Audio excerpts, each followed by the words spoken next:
Esta noche os propongo uno de esos relatos emocionantes y emocionados. Es La vida, la obra, los milagros de Oscar Wilde, del gran Oscar Wilde, el que asimismo se llamó el rey de la vida, el sumo sacerdote de la decadencia, esa decadencia victoriana que le abrumó, que le asoló, que le encarceló, que le olvidó, que le forzó al exilio. Oscar Wilde, el profesor de estética, un título que no existía, pero que él mismo inventó, porque él inventaba. Él era original ante todo, excéntrico, lejos de la vulgaridad, siempre cercano a la lucidez, viviendo permanentemente en esa lucidez. Es la historia de Oscar Wilde, es la historia de la decadencia de un siglo, el XIX. Con él murió, aguantó hasta el final del siglo. Seguramente curioso por ver lo que ocurría, por ver lo que le pasaba. Oscar Wilde, sin duda alguna, es uno de los nuestros. Es una de esas personalidades que se escapan a cualquier interpretación, porque él en sí mismo era una interpretación. Dicen que su mejor obra de arte fue, sin duda alguna, él mismo. Esta noche, amigos, bienvenidos al universo de Oscar Wilde.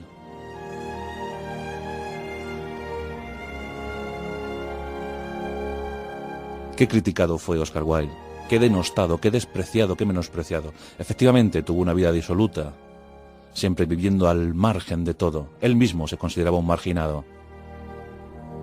Pero una leyenda negra cayó sobre él. Un juicio tremendo y terrible hizo que durante más de 20 años nadie en el Reino Unido pusiera a sus hijos de nombre Oscar.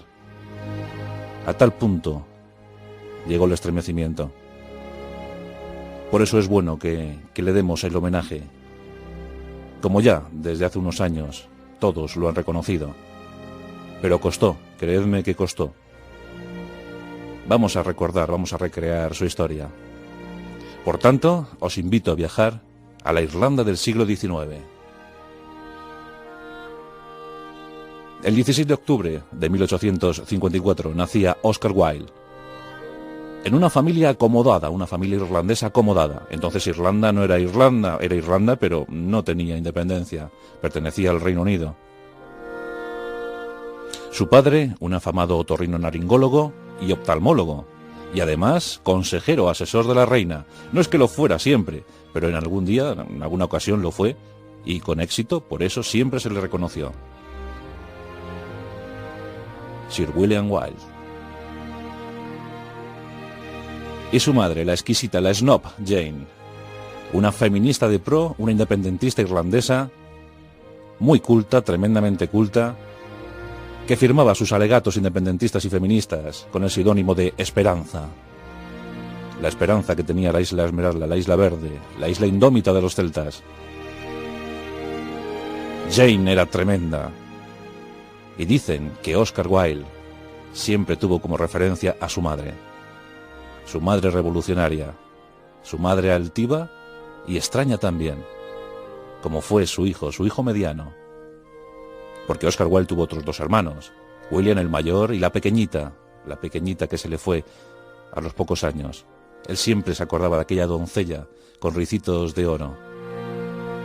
Oscar Wilde amó profundamente a la juventud. La juventud le fascinaba, desde todos los puntos de vista. Y en ese Dublín de 1854 nació Oscar Wilde.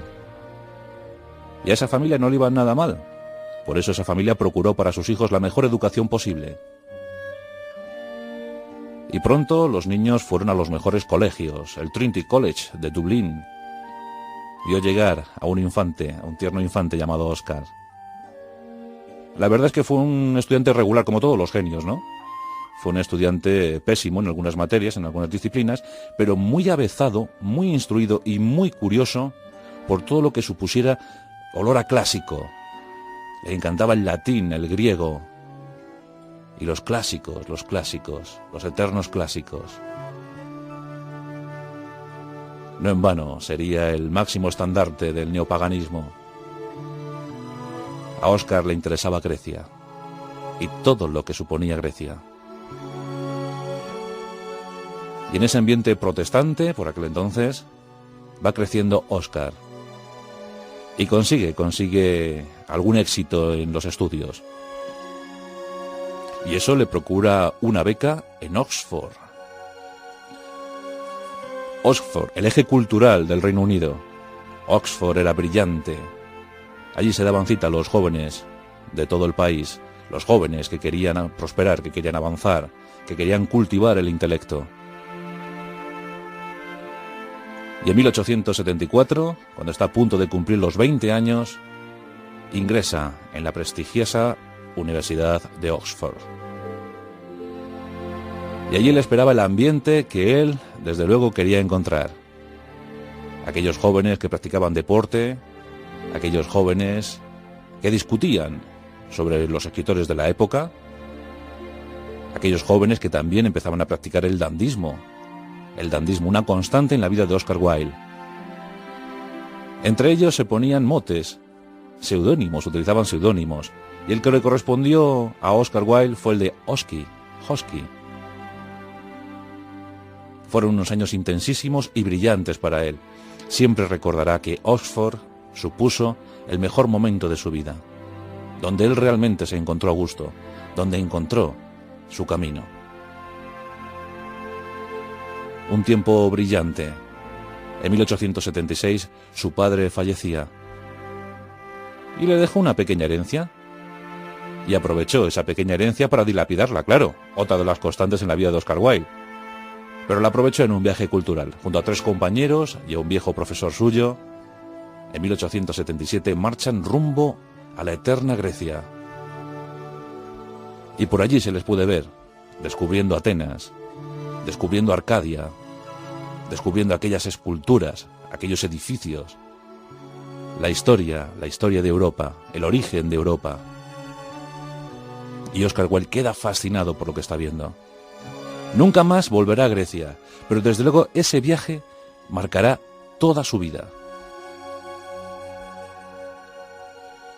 Desgraciadamente para Oscar Wilde termina Oxford, se licencia con brillantez y algunos poemas que ya empiezan a circular. Este chico promete, quiere ser poeta, quiere ser dramaturgo, quiere ser escritor, quiere serlo todo, pero todo lo que se escape a lo convencional. Quiere ser ante todo un esteta. La vida es demasiado aburrida, o por lo menos los personajes, los escenarios que hay puestos en ese siglo XIX, y él pretende cambiarlo todo. Y empieza a intuir su primera obra de teatro. Y esa obra tendrá un título: Vera y los nihilistas. Estamos ya en la década de los 80 y la obra se va a estrenar. Ya empieza a acumular cierto prestigio el jovencito Oscar Wilde. Es un momento de esplendor para él. En 1881 le llega una propuesta. Él ya ha publicado con éxito un poema, Rávena, aquella antigua capital del Imperio Romano, una capital administrativa del Imperio Romano, la capital del placer, decían. Y con su obra de teatro y sus poemas recibe esa oferta desde los Estados Unidos. Estados Unidos, la gran potencia, la emergente potencia, la que va a dominar el mundo. Quieren saber quién es Oscar Wilde. Y Oscar Wilde se coge sus documentos, se coge lo que pueden ser sus conferencias, y el 24 de diciembre de 1881 zarpa rumbo a los Estados Unidos. Allí le están esperando. Lo primero que hace, nada más poner pie a tierra en los Estados Unidos, es decir, directamente digo que el océano Atlántico me ha decepcionado. Claro, es que él fue como profesor de estética y tenía que dar la nota, porque él había creado una línea estética. Su atuendo era muy ostentoso, desde luego la parafernalia ya le rodeaba.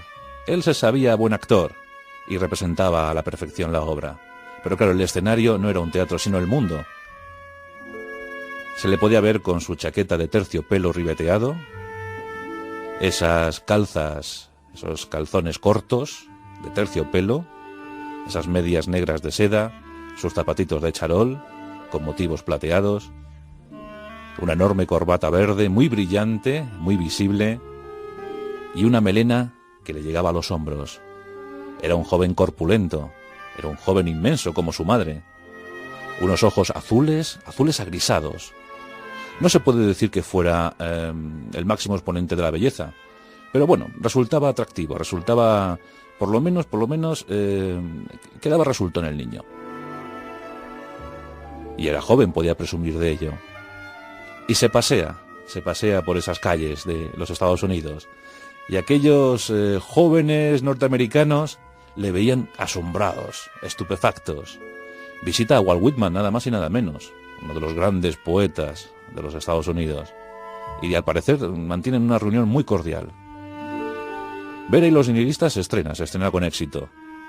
Los estadounidenses es que lo contemplaban todo con estupor. Pensaban que aquel hombre no era de este mundo. Pero inicia una serie de relaciones que incluso le provocan un adelanto de $1000 para una futura obra de teatro. Será La duquesa de Padua. Pero bueno, durante el año 1882, Oscar Wilde recorre buena parte de los Estados Unidos y la verdad es que ese país no le interesa nada. Se interesa por la situación de los irlandeses, también por la situación de los negros, porque hay que decir que Oscar Wilde era un tipo comprometido con su tiempo. Decían que era banal, pero no, en el fondo Oscar Wilde era progresista, quería que su mundo avanzara, que el mundo se escapara de la vulgaridad. Todo era tan vulgar, todo era tan gris. Pero ya manda una carta a uno de sus amigos diciendo: estoy deseando irme de los Estados Unidos, quiero pasar el otoño en Roma, quiero pasar el invierno en Grecia y la primavera, por supuesto, en París, porque París fue muy importante en la vida de Oscar Wilde, como ahora veremos.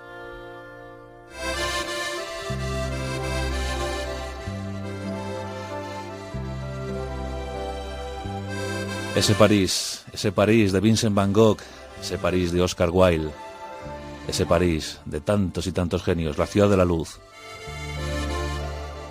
Y hacia París va. Después de su periplo norteamericano ha conseguido algún dinerete y por supuesto Oscar Wilde está dispuesto a gastarlo.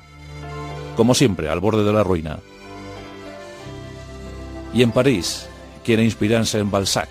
Balzac fue gran inspirador, gran estimulador para Oscar Wilde. Y en ese año 83 pasea por las calles de París, ve una estatua de Nerón, una imagen de Nerón, y recorta su pelo, se lo pone anenorado, como dice él. Pero Oscar Wilde se queda sin dinero, vuelve a estar arruinado y tiene que empezar a tomar decisiones. Esa vida disoluta, esa vida llena de estipendios y de fiestas, de juergas, llenas de bacanal, tiene que cambiar porque si no, un Oscar Wilde con 29 años no va a aguantar mucho más. Así que es el momento para el amor. Regresa al Reino Unido. Y está dispuesto a hacer un máximo esfuerzo. Es decir, está dispuesto a trabajar. Sí, va a trabajar, va a intentar reorientar su vida. Y bueno, aunque no le gusta, está dispuesto a madrugar y a vivir como cualquier burgués de la época. No sé si le va a durar mucho, no sabe él mismo si le va a durar mucho, pero bueno, por lo menos lo va a intentar.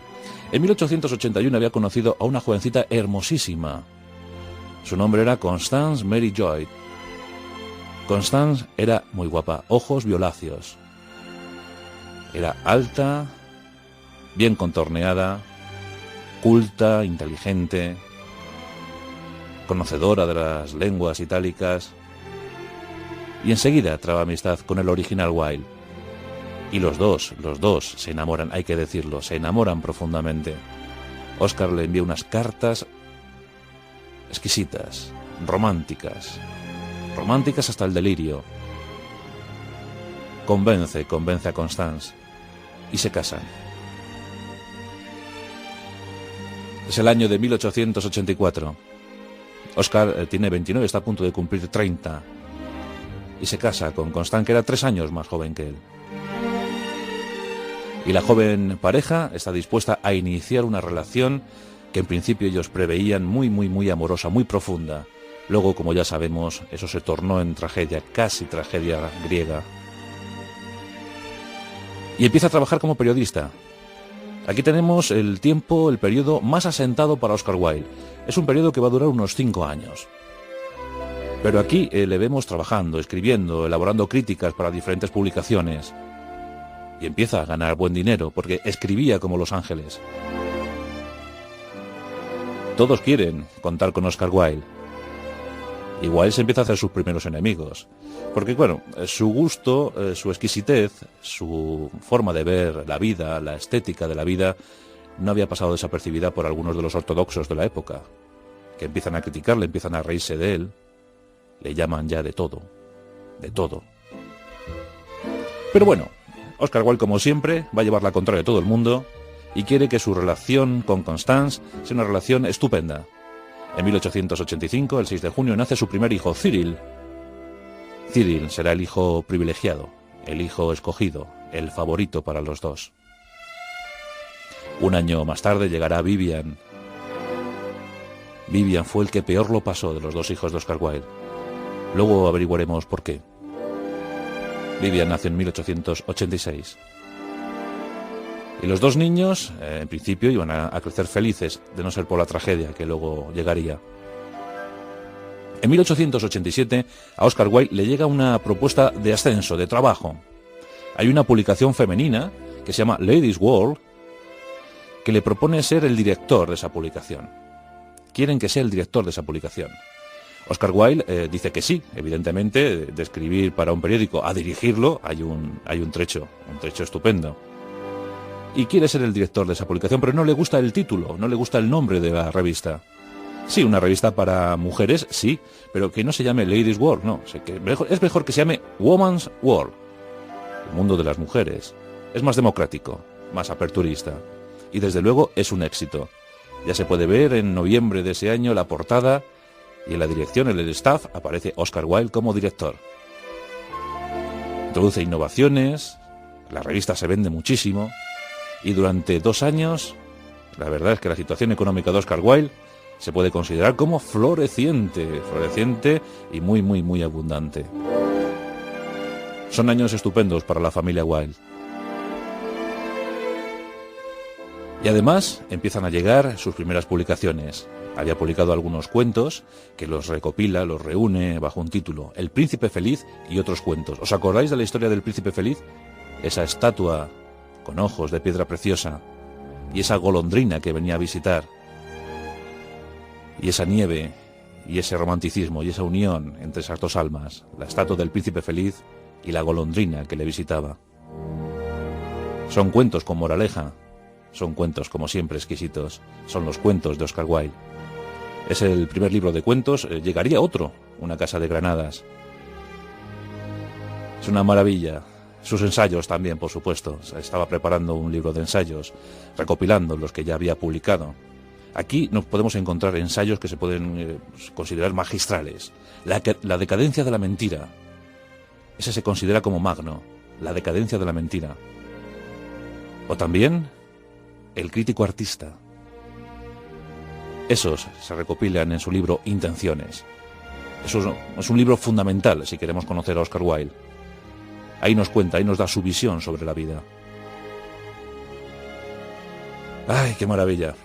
¡Qué maravilla! Se está preparando su primera y única novela. Estamos finalizando la década de los 80 y Oscar Wilde también conoce su orientación sexual. Siempre la había intuido. Pero en ese año, Robert Ross le orienta sobre su auténtica vocación sexual. Sí, efectivamente, Oscar Wilde era homosexual. Y Robert Ross se lo demuestra. Constance lo intuye, pero no quiere saber nada. Quiere obviar lo inevitable.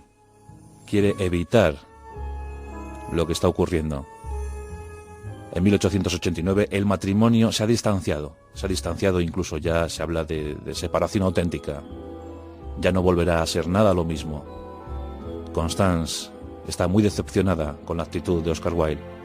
Aún así no le abandona. Robert Ross es el primero de una larga lista de amantes, aunque bueno, podemos considerar como 3 los amantes oficiales. Podríamos hablar de Robert Ross, podríamos hablar de John Gray, del poeta John Gray, y por supuesto, Lord Alfred Douglas, del que hablaremos ahora mismo. En 1890, como os decía, publica El retrato de Dorian Gray. Y lo publica en principio con 13 capítulos en una revista. Pero el éxito es tan abrumador, el éxito es tal, no olvidemos que Oscar Wilde ya es un autor de prestigio, un autor reconocido, elogiado y aplaudido. Pues el éxito es tal que Oscar Wilde decide añadir 7 capítulos más y publicarlo en forma de novela. Todos aplauden, todos están convencidos. El genio está entre ellos, Oscar Wilde, y por si fuera poco tan excéntrico, tan original, en 1891 el retrato de Dorian Gray se publica como novela. Un canto a la juventud, esa juventud que siempre le fascinó. Dicen, comentaban que el retrato de Dorian Gray se había inspirado en la figura de John Gray, un jovencito de 22 años, un incipiente poeta, que había motivado que Oscar Wilde escribiera esa obra, pero parece que no. Hombre, sí hay cierta similitud, el apellido, y también que Oscar Wilde llamaba a John, le llamaba Dorian. Pero bueno, parece que no. La novela es estupenda y abrumadora, aterradora en el final, que por supuesto ya conocéis. Y si no, pues a leerla porque es fantástica. Es la única novela de Oscar Wilde. Pero Oscar Wilde también había pensado en el teatro, por supuesto. Y estaba preparando sus comedias. Hasta entonces había publicado, los textos de 2 dramas. Y las comedias iban a ser también fantásticas. 4 comedias. Bueno, pues ahí tenemos el abanico de Lady Marlock, también tenemos Una mujer sin importancia, Un marido ideal y La importancia de amarse Ernesto. Es el periodo más resplandeciente, más descollante para Oscar Wilde, y lo podemos situar en ese lustro de la década de los 90, entre 1891 y 1895. Aclamado por todos. Rico y pobre, pobre y rico. Una vida ya completamente dejada a sus más mórbidos instintos. Sí, apartamentos, hoteles, nada escapaba al dinero y a lo que quería hacer Oscar Wilde. Y se acompaña por jovencitos de los barrios obreros de Londres. Y todos murmuran, todos comentan, todos quieren saber acerca de la doble vida que lleva Oscar Wilde, porque sí, llevaba una doble vida, aunque él hacía todo lo posible porque no fuera doble, porque todo el mundo lo supiera. Era como una especie de afrenta, era como una especie de reto que él lanzaba constantemente a la sociedad londinense, a la ancladísima sociedad londinense, esa sociedad victoriana, ¿no? Y un día, tomando el té en casa de un amigo, conoce a Alfred Douglas. Efectivamente, el gran amor, la gran pasión de Oscar Wilde. 16 años de diferencia, él tenía 36 y Alfred tenía tan solo 20. En principio se conocieron, se gustaron, se trataron y empezaron a intimar. Pero en 1891, coincidiendo con la publicación de la novela Retrato de Dorian Gray y de algunas obras más, la pasión ya es irrefrenable. Los dos se lanzan al amor, buscando el amor, a escondidas, en público. Ya, pues yo creo que no se puede ocultar. Empieza el escándalo, empiezan a murmurar. Ya todo se sabe. A todo esto Constance, su mujer, está pues muy apesadumbrada. Está muy triste, muy dolida con la actitud de su marido. Aunque bien es cierto que en una ocasión Constance Mary Lloyd llegó a afirmar que Alfred Douglas era de todos los amiguitos, de todos los amigos de Oscar, era su preferido. Alfred era muy guapo, era rubio con los ojos azules y cuerpo perfecto. Era un niño bien de la época. Le llamaban Bousy. Bousy más o menos es un diminutivo afrancesado que viene a decir muchachito. A él le encantaba que le llamaran así, Bousy, muchachito. Y Oscar estaba encantado con Bousy. Le mimaba, le cuidaba, le dedicaba poesías, cartas de amor encendidísimas. Se hacían regalos el uno al otro. Por entonces, Oscar Wilde distaba mucho de aquel joven corpulento de unos años atrás en Estados Unidos. Oscar Wilde seguía siendo enorme, pero ya orondo, bastante obeso, comilón, bebedor, muy bebedor. fumador, tremendamente fumador. En sus manos pesadas, pero no pesadas por el peso, sino por los anillos. Era muy excéntrico, como ya os he dicho. En fin, que la desmesura se había apropiado del cuerpo de Oscar Wilde.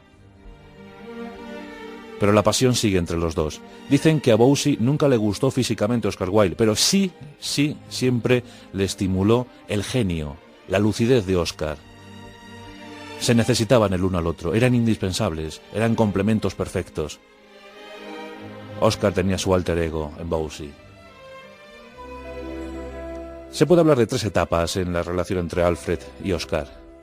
La primera nos llevaría hasta 1893, cuando, debido al escándalo, le sugieren a Alfred Douglas que busque sitio en la diplomacia, y así, siguiendo ese consejo, viaja al Cairo, después a Turquía. Pero bueno, se necesitan y Alfred regresa. Se cuenta que un abrazo muy tierno entre los dos reanudó la relación. El padre de Bosie estaba realmente negro y estaba dispuesto a montar el escándalo. Un buen día estaban en el club, disfrutando de un té, y llegó una carta. La carta la enviaba el marqués de Queensberry. El marqués de Queensberry era el padre de Bosie, y en la carta se podía leer muy claro: al sodomita de Oscar Wilde. Oscar se puso muy nervioso, muy tenso, y cuentan que Alfred, que estaba siempre enfadado, siempre crispado con su padre, le animó a la denuncia. Fijaos de qué momento estamos hablando. Estaba a punto de estrenarse La importancia de llamarse Ernesto, con un éxito total, y esa obra se estrenó, y Oscar Wilde, que podía haber recogido las mieles del triunfo, haber seguido experimentando con el triunfo, con la vida, queda abocado a la locura, a la vorágine de los juicios, y denuncia al padre de Alfred. 3 juicios, primero como denunciador y otros 2 como denunciado.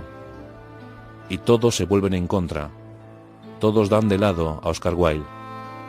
Le juzgan por sodomita, le juzgan por homosexual, le juzgan por estar al margen de la sociedad. Y aprovechan para achacarle todos los excesos que había mantenido hasta entonces. Oscar Wilde no da crédito a lo que está ocurriendo. Esa situación se está volviendo contra él, y todos se están declarando contra él. Él no quiere, a pesar de que muchos insisten en que declare a Alfred Douglas, él no quiere que Alfred vaya a los juicios. Y así, en mayo de 1895, la desgracia cae sobre Oscar Wilde. Y es condenado a 2 años de trabajos forzados. Es condenado por gay, es condenado por homosexual. Es terrible. Él lo único que quiso decir es que la juventud le fascinaba. Nadie entendió el mensaje de Oscar Wilde, nadie quiso entenderlo. Y comienza la cárcel, comienza el presidio. Una cárcel que va a acabar definitivamente con el alma, con el espíritu, con la intención de Oscar Wilde. Está hundido, realmente hundido. El genio de la estética, el genio del glamour, aquel que había sido el máximo dandy del Reino Unido, se encontraba en esas cárceles de Dickens. Él había criticado a Dickens, a Charles Dickens, pero ahora se topaba con la realidad planteada por Dickens unos años antes. Eran tal y como las había descrito. Celdas oscuras, solo le permitían salir 1 hora al día, y mientras tanto los trabajos forzados consistían en desatar sogas. Esas sogas lo que le procuraban era un dolor tremendo en sus manos. Le malgastaron los dedos. El dolor se había apropiado de él. Antes la desmesura, ahora el dolor. ¿Qué ocurriría con el pobre de Oscar Wilde? Una cárcel tras otra, hasta 3. Por fin dio con sus huesos en la cárcel de Reading. Su momento de esplendor, Oxford. Su momento de hundimiento, su infierno particular, lo encontró en las celdas frías de Reading. Allí concibió una de sus obras, La balada de la cárcel de Reading. No le perdonaron ni un solo día. 2 años. Al cumplirse esos 2 años, le soltaron, pero ya nunca volvería a ser el mismo. Su mujer, Constance, había huido. La vergüenza era tal que incluso cambió su apellido. También le cambió el apellido a sus hijos. Sus hijos ya no le volvieron a ver más. Sus hijos fueron internados en Suiza. Oscar Wilde estaba solo. No le quedaba a nadie, no le quedaba nada. En Reading había también gestado una carta de reproche a Alfred Douglas. Sí, Alfred le había abandonado. De Profundis, una obra inmortal, donde le reprocha todo, donde le acusa de todo. Oscar le dio cariño, le dio amor, le dio su sinceridad, le dio su alma. Alfred Douglas le respondió con frialdad. La belleza fría, la belleza de una estatua de bronce. Oscar desolado se va del Reino Unido. Nadie le quiere allí. Y busca en su eterno París. Y allí encuentra. Y al final, a pesar de todo, se vuelve a reencontrar con Alfred Douglas. Se necesitaban, claro que sí. Y los dos viajan a Italia, viajan a Argelia. Pero ya todo estaba perdido. Todo se había desbocado. Arruinado hasta límites insospechados. Aquel que había dicho: el viejo lo cree todo, el maduro lo sospecha todo. Pero amigos, el joven lo sabe todo. Él ya no era joven, él ya no sabía nada. No sabía ni siquiera si sospechaba o si creía. Eran los momentos finales para Oscar Wilde. Arruinado, deambula, con un seudónimo para que nadie le reconozca. Sebastian Melmoth. Ese es su último nombre. Dicen que la sífilis posiblemente no fue esa la causa. Posiblemente fue una otitis aguda, una tremenda otitis aguda. Fijaos que su padre había sido otorrinolaringólogo. Pues una otitis aguda que desembocó en meningitis, la que dio el traste con la vida de Oscar Wilde. Era el 30 de noviembre del año 1900. Tenía 46 años. Antes de morir, acertó a pedir champán francés del mejor.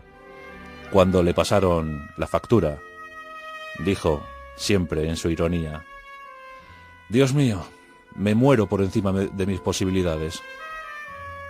Y es que siempre había vivido por encima de sus posibilidades. Pero no en lo intelectual. La que no estuvo a la altura de sus posibilidades fue la sociedad que le rodeó. La bruma de Londres y la bruma de la sociedad victoriana. Oscar Wilde, el eterno Wilde. Con sus obras nos alejamos, dejándole ahí en ese cementerio de París, donde yace al lado de Jim Morrison, otro poeta, el poeta del rock. Ahí están los dos, cubiertos de lirios y de girasoles, porque debéis saber que los lirios y los girasoles de Van Gogh eran las flores que habían adoptado los decadentes, porque él era el sumo sacerdote de los decadentes.